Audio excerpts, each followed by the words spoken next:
I would say a prevalent theme that we hear is around confidence, where women doubt their own confidence, and they put a lot of focus early in their careers on a belief structure that says if you do a good job and you're competent, you will be promoted. And they spend a lot of time in a system that actually encourages that because it has them work really, really hard.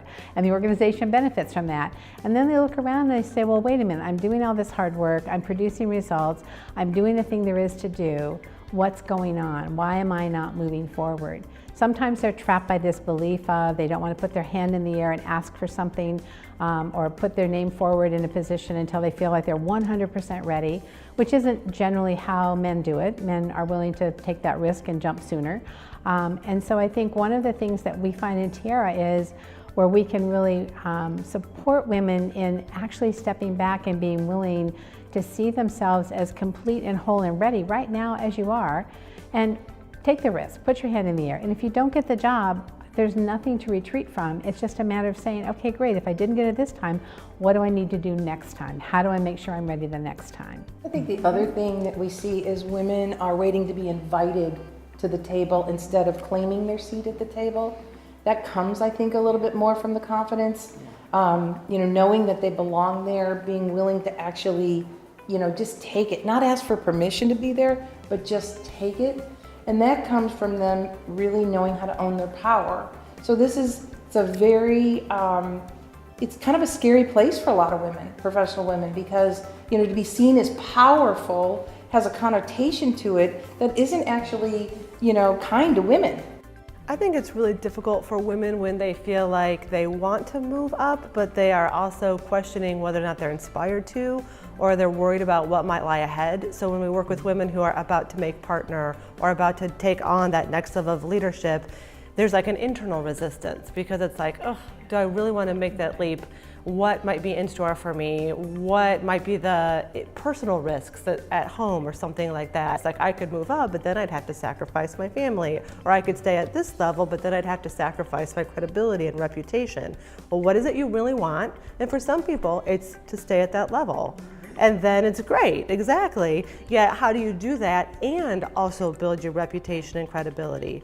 Or how do you ask for what you need to go to that next level and know that it includes a personal priority that you have? I'd say the other thing that's really challenging for women is they have not networked the same way men have in their careers. And so when they do reach a certain point in their career where they've accomplished a lot, what they're finding is they don't have any sponsors and advocates sitting at the table saying, hey, what about her? Why wouldn't she be great for this? And one of the things when women climb up the ladder, all of a sudden they can find themselves the only one.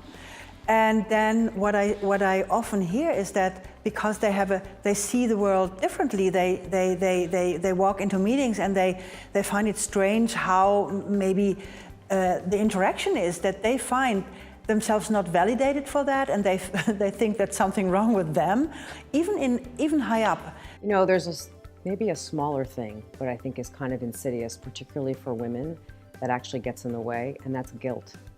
Where they're in this kind of conversation that they're not doing enough at home, at work, and whatever it is, they should somehow be doing it better, and then they're feeling guilty about work, or they're feeling guilty about their kids or their family at home, or their friends. And they're not actually connected to the fact that they get to choose.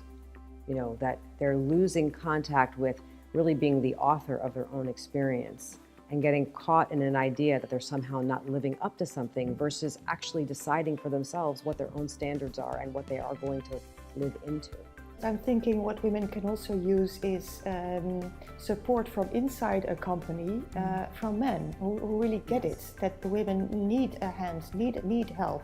Sometimes women's leadership development programs are referred to in a way like fixing the women, as if something would be wrong with the women, but there's nothing wrong with the women. It's an organizational challenge and how to include all talents. That's brilliant, Francisca, and that's actually exactly where we are right now.